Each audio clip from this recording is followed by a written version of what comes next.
नारायण राणे सत्तेसाठी आणि मंत्रिपदासाठी नेहमीच चुकीच्या गाडीत बसले, त्यामुळे ते आज अडचणीत आहेत. आज ते शिवसेनेत असते तर नक्की मोठे मंत्री झाले असते. मात्र आता त्यांनी पुन्हा रिस्क घेऊ नये असा टोला पालकमंत्री तथा गृहराज्यमंत्री दीपक केसरकर यांनी कुडाळ येथे आयोजित करण्यात आलेल्या पत्रकार परिषदेत लगावला. राणेंची माझी लढाई हे त्यांच्या काम करायच्या पद्धतीवर होती.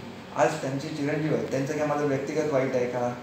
त्यांनी ज्या पद्धतीने केलं, तुम्ही एकतर ज्या वेळेला त्या खात्याचे मंत्री मीटिंग घेतात त्या मीटिंगला तुम्ही गैरहजर राहता.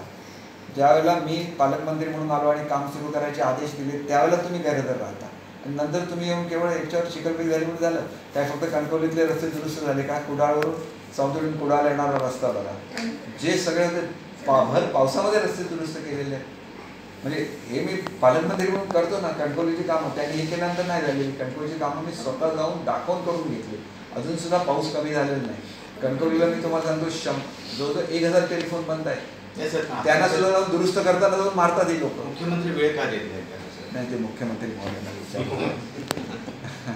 मला असं वाटतं की अनेक लोक चुकीच्या गाडीमध्ये नेहमी बसत असतात. ते जर मुळात शिवसेना त्यांनी सोडलीच नसते तर आज शिवसेनेचे चांगल्यापैकी ते नेते बनले असते. दुसरीकडे जाऊन ते नेहमी सत्तेच्या मागे जात जात जात आज ते मुख्यमंत्रीपदाचे उमेदवार होते. आज साधं मंत्रीपद सुद्धा त्यांना मिळू शकेल की नाही अशी महाराष्ट्रामध्ये परिस्थिती निर्माण झाली आहे. शेवटी त्यांनी त्याच्यावर विचार केला पाहिजे. मी विचार करायचा नाही, जे घडलं ते मी तुम्हाला सांगतो. त्याच्यामुळे शेवटी असं असतं की मी समजा शिवसेनेमध्ये गेलो, माझ्या एका प्रिन्सिपल्ससाठी गेलो, मी पदासाठी नाही गेलो.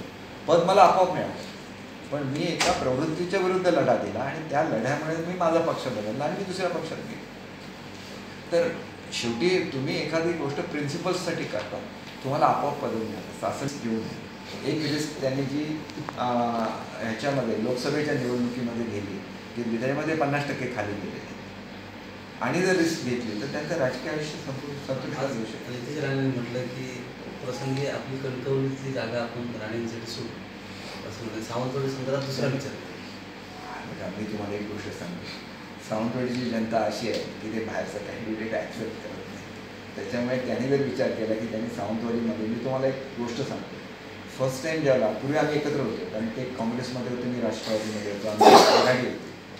मी ज्यावेळेला त्यांचं थोडंसं बिनसलं की लगेच कोणाच्या तरी विरोधात जातात आणि आमचे काही प्रोफेसर मित्र बसलेले होते तलावाच्या काठावर आणि त्यांनी मला सांगितलेला हा किस्सा आहे की त्यावेळेला राणेंनी